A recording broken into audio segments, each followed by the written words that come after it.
5 mark का question leak कर देता हूं। ऑडिट के 5 मार्क का क्वेश्चन हर एग्जाम में, हर पेपर पर ये आपको देखने को मिलता है। Modified report, modified audit report 3 type के हैं: qualified report, adverse report, disclaimer of opinion. और इसी का एक ऑपोजिट होता है अनमॉडिफाइड रिपोर्ट, जिसको हम बोलते हैं क्लियर रिपोर्ट। तो आइए पहले क्लियर रिपोर्ट से शुरू करते हैं। That auditor gives reasonable assurance. He expresses opinion that financial statements are showing true and fair view.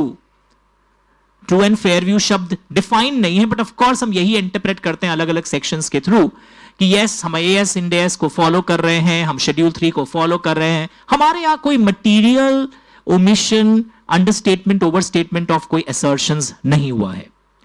तो जब मैं बोलता हूं क्वालिफाइड रिपोर्ट, इंग्लिश सुनना, ध्यान से सुनना। The auditor expresses reasonable assurance that financial statements are showing true and fair view. Sir same तो बोल रहे हैं आप, पूरा सुनो। Subject to certain reservations. सब ठीक है, but depreciation overcharged है by ₹2 lakhs, जिसके कारण हमारा नेट प्रॉफिट 2 लाख कम आ गया है। पूरा आपको लिखना पड़ता है। सर बोलना क्या चाहते हैं आप, स्क्रीन पर देखिए। Auditor has obtained sufficient appropriate audit evidence. ये वर्ड सिलेबस में कई बार आता है। Auditor has obtained sufficient appropriate audit evidence that misstatements हमारे यहां जो पाए गए हैं, मैंने बोला ना true and fair view, but subject to certain reservations, हमारे यहां जो misstatement पाए गए हैं, MMS हमारे यहां जो पाए गए हैं, वो MMS हमारे यहां मटीरियल हैं, मतलब ठीक है बड़े MMS हैं, बट परवेसिव नहीं है, बट नॉट परवेसिव। तो मैं अभी इसका मीनिंग भी समझाऊंगा आपको रिवीजन में, फिर से क्लास में हम ऑलरेडी कर चुके हैं।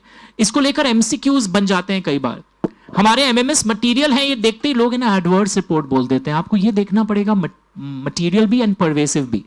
तो क्वालिफाइड ओपिनियन में साईं बाबा मिल गए, सफिशिएंट अप्रोप्रिएट ऑडिट एविडेंस मिल गया है कि हमारे यहां मिसस्टेटमेंट्स मटेरियल हैं बट परवेसिव नहीं है। सर तो परवेसिव का मतलब क्या होता है, या एक ऐसा और एक एग्जाम्पल दिखाइए। एडवर्स ओपिनियन पहले सुनते हैं, थ्योरी। एडवर्स ओपिनियन में भी हमें सफिशिएंट अप्रोप्रिएट ऑडिट एविडेंस मिल गया है। ये रिवीजन है तो मैं फास्ट बोल रहा हूं कि हमारे यहां एमएमएस है। इंग्लिश देखना इस बार, हमारे यहां जो एमएमएस है वो मटेरियल है इस बार। सर वो तो उधर पे भी था, क्वालिफाइड में भी। मैं एमसीक्यू में कैसे क्रैक करूंगा या पेपर में कैसे रिफ्लेक्ट करूंगा सही वर्ड्स। हमारे यहां एमएमएस इस बार मटेरियल है एंड एमएमएस परवेसिव भी है। सर मैं समझा नहीं, 10 सेकंड और वेट करिए। तो ये परवेसिव वर्ड का मतलब क्या होता है? वैसे अगर मैं सिंपल रॉ मीनिंग में जाऊं, परवेसिव मतलब थ्रू आउट, हर जगह गड़बड़ दिखाई दे रही है। ओ, तो परवेसिव वर्ड अलग से एग्जाम में कई बार 3 मार्क्स का 2 मार्क्स का क्वेश्चन बन जाता है कि परवेसिव वर्ड का मतलब क्या है। पहले तो ये एंगल आप देखें, क्वालिफाइड के एमसीक्यू में या आंसर में ये लैंग्वेज होना चाहिए। एमएमएस आइडेंटिफाई हो गए, मटीरियल है बट परवेसिव नहीं है। एडवर्स ओपिनियन में इजी लैंग्वेज में बोलते हैं the auditor express opinion that financial statements are not showing true and fair view because MMS है जो मटेरियल भी है, परवेसिव भी है। ओके, तो सर ये डिफरेंस कैसे हम लोग आइडेंटिफाई करेंगे? परवेसिव में थ्रू आउट बहुत सारी चीजें गड़बड़ है, आपका एसेट्स गलत है, आपके लाइबिलिटीज में गड़बड़ चल रही है, आपके इनकम एक्सपेंसेस सब जगह गड़बड़ नजर आ रहा है। That is one classic example. Sir like multi organ failure, कोई आपका रिलेटिव बीमार है, उसके मल्टी ऑर्गन फेलियर है, वेंटिलेटर पे चला गया, something like that. Adverse opinion मैं दे रहा हूं, दिखाया जा रहा है सब कुछ सही है पर बहुत गलत है, हर जगह गड़बड़ी चल रही है। नंबर 1 परवेसिव का एक और एक एस्पेक्ट, हर जगह गड़बड़ी नहीं है बट कुछ सिग्निफिकेंट चीज गड़बड़ है। अगर मैं एक एनबीएफसी का इन्वेस्टमेंट कंपनी है उसका ऑडिट करने जा रहा हूं और उसके इन्वेस्टमेंट्स ही गलत हैं, तो ये बहुत बड़ा परवेसिव चीज हो गया। सही से बाकी चीज तो ठीक है ना, आप तो परवेसिव का मतलब बोले थे सब चीज गड़बड़ हो रहा है। कभी कभी कुछ सिग्निफिकेंट चीजें हो वो भी गड़बड़ अगर हो जाए, चाहे सब चीज गड़बड़ नहीं हो रहा है बट सिग्निफिकेंट चीज भी गड़बड़ हो जाए तो परवेसिव है। बोला जा रहा है कि पेशेंट का ब्रेन काम करना बंद कर दिया तो सर्वाइव कैसे करेगा? नहीं सर, किडनी लिवर सब फंक्शन कर रहा है, हार्ट भी फंक्शन कर रहा है पर सर्वाइव नहीं करेगा। तो परवेसिव में पहला एलिमेंट सीखा, सब चीज गड़बड़ है। कभी कभी 1-2 चीज गड़बड़ होने से भी अगर वो सिग्निफिकेंट हो तो परवेसिव के कैटेगरी में आ जाता है। एंड एक तीसरा चीज और क्या है, डिस्क्लोजर्स से रिलेटेड कोई फंडामेंटल चीज अगर आपकी गड़बड़ हो, गोइंग कंसर्न को बहुत बड़े थ्रेट हैं और कुछ डिस्क्लोज नहीं किया आपके मैनेजमेंट ने, तो ये परवेसिव माना जाएगा। Okay, cash basis of accounting follow कर रही है आपकी कंपनी, जबकि एक्रूअल बेसिस फॉलो करनी पड़ती है, ये भी परवेसिव माना जाएगा। Understood everyone? So moral of the story, qualified opinion, adverse opinion, अब आपको क्लियर हो गया ये क्यों होता है, और परवेसिव एलिमेंट्स के बारे में यहां पर जो मैंने एग्जांपल्स दिया, can I have a full screen, तो यही मैंने, दे आर परवेसिव एलिमेंट्स को समझाया कैसे जाता है। It's a term to describe the effect on the financial statements due to misstatements. Misstatements के कारण क्या इफेक्ट आ रहा है। They are not confined to one element, rather I am saying throughout, cash basis wala example. They may be confined to one element, but they represent a substantial portion of the financial statement. In an investment company, investments are misstated. In relation to disclosures, they are fundamental to users' understanding of the financial statements layout. So did you understand the concept of pervasive? तो ये language समझ में आने लगा? Now what is disclaimer of opinion? यहां पर auditor कोई opinion दे नहीं पाता।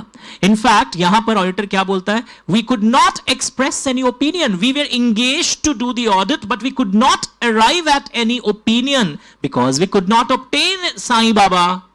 Sir Sai Baba sufficient appropriate audit evidence मिला ही नहीं, तो हम कैसे बोलें कि क्या इंपैक्ट आएगा। सर ये होता क्यों है, जब मटीरियल, एक वर्ड लिखूंगा मैं, जब मटीरियल ऐसा एविडेंस हम क्यों नहीं मिल पाया, एंड इंग्लिश देखना ध्यान से, material and pervasive limitation on the scope of audit, मुझे एविडेंस नहीं मिल पाए क्योंकि मटीरियल एंड परवेसिव लिमिटेशन, यानी हर जगह कोई भी चीज का सबूत मुझे नहीं दिया जा रहा है। ठीक है, एक दो बड़ी चीज का सबूत नहीं दिया तो मटीरियल होता, मटीरियल भी हो रहा है, परवेसिव भी हो रहा है। तो ये एमसीक्यू में लोगों को याद रखना होगा, जब ये दोनों वर्ड्स आते हैं हड़बड़ाओ मत। अगर material and pervasive, limitation on scope of audit है, स्टूडेंट्स इसमें भी पता है क्या लिख के आ जाता है, adverse opinion. Material and pervasive limitation on the scope of audit will be a case of disclaimer of opinion. अगर या ये क्या था, अगर आपको याद हो, मटीरियल एंड परवेसिव एमएमएस के केस थे। इसी में एक केस और आएगा हमारे ऊपर, हो सकता है कुछ लिमिट, इसमें material limitation on the scope of audit रखा गया हो, तो हड़बड़ा के डिस्क्लेमर मत लिखना। But if it is not pervasive, यानी no sufficient appropriate audit evidence मिला ड्यू टू मटीरियल, लैंग्वेज मिल रहा है, but not pervasive limitation on the scope of audit, कुछ चीजें नहीं मिली, कुछ नहीं मिली, मटीरियल है पर परवेसिव नहीं है, थ्रू आउट ओवरऑल व्यू मेरे को नहीं लगता कि डिस्टॉर्ट होगा, तो यहां पर भी हम क्वालिफाइड ओपिनियन देते हैं। ओके, तुम लोग को लगता है limitation on the scope of audit डालते हैं, डिस्क्लेमर ऑफ ओपिनियन डाल दो, नहीं, मटीरियल एंड परवेसिव लिमिटेशंस हुआ है जिसके कारण मुझे कोई भी ऐसे ही नहीं मिला है, तब डिस्क्लेमर ऑफ ओपिनियन का केस होगा। से पॉजिटिव या नेगेटिव रिपोर्ट है, कुछ भी नहीं है, मैं तो ओपिनियन एक्सप्रेस ही नहीं कर पा रहा हूं, तो यहां पर लिखना पड़ता ऑडिटर को clearly, we are not able to express opinion. और क्वालिफाइड और एडवर्स ओपिनियन जब भी आप देते हैं तो आपको एक basis for qualified opinion, basis for adverse opinion, basis for disclaimer of opinion paragraph भी देना पड़ता है after the opinion paragraph. And very important, cause बताओ, इफेक्ट बताओ क्वालिफिकेशन का, ओके, फाइनेंशियल इफेक्ट बताओ, क्या इंपैक्ट आएगा आपका। अगर वो नहीं आइडेंटिफाई कर पा रहा है क्वांटिफिकेशन ऑफ द इंपैक्ट, तो भी फैक्ट तो लिखेगा कि ऐसा ऐसा हमने देखा है।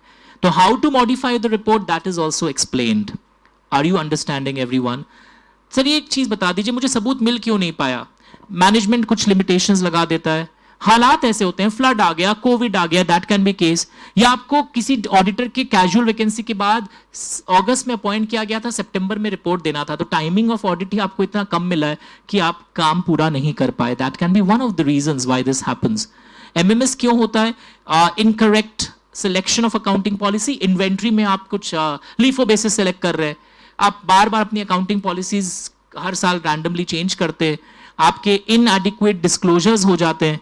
These are the reasons. तो let me clarify, SA 705 in short, यहां से क्वेश्चंस आते हैं एग्जाम में, और अभी हम लोग ये पढ़ चुके हैं। ओके, तो आज ही इसको रिवाइज कर लेना, वीडियो पॉज करके भी टेक्निकल पॉइंट्स देख लेना कि कहां पर आप गलती कर सकते हैं। That is a point which you should take care of. Okay, thank you so much. Stay tuned for more such small revisions in audit.